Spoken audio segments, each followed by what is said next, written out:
વર્ષ 1968 શીત યુદ્ધનો સમય સોવિયત સંઘે બનાવેલું BESM-4 એ તે જમાનાનું સૌથી શક્તિશાળી કમ્પ્યુટર હતું.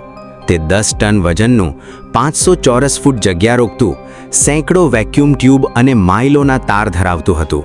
તેનો ઉપયોગ અવકાશ સંશોધન, પરમાણુ હથિયારો અને ગુપ્ત સંકેતો તોડવા માટે થતો હતો. 1968માં સોવિયત સરકારે નવું, નાનું, ઝડપી કમ્પ્યુટર રજૂ કર્યું. જૂનું BESM-4 હવે બિનજરૂરી અને ગુપ્ત માહિતી ધરાવનાર હતું. તેને વેચી શકાતું નહીં, તોડી શકાતું નહીં.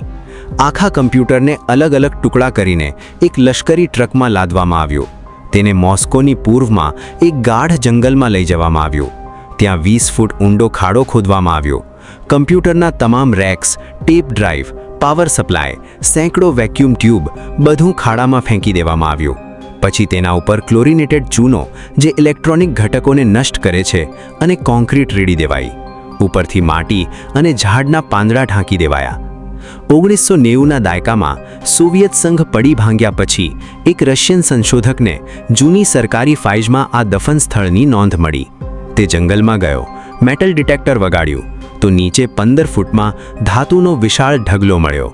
પરંતુ તે જગ્યા હવે સંરક્ષિત કુદરતી રક્ષિત ક્ષેત્ર હતી. ખોદવાની પરવાનગી ન મળી. આજે પણ મોસ્કોથી 100 કિલોમીટર પૂર્વના ગાઢ બિર્ચ અને પાઇનના જંગલની 15 ફૂટ નીચે એક 10 ટનનું સોવિયત સુપર કમ્પ્યુટર કોન્ક્રીટ અને ચૂનામાં દટાયેલું છે.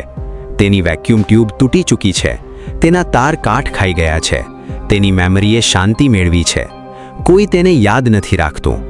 ફક્ત વખતો વખત જ્યારે લાકડા હારો ત્યાંથી પસાર થાય છે, ત્યારે તેમના મોબાઈલ ફોનનું સિગ્નલ અચાનક ડૂબી જાય છે, જાણે નીચેનું કમ્પ્યુટર હજી પ્રોસેસિંગ કરી રહ્યું હોય.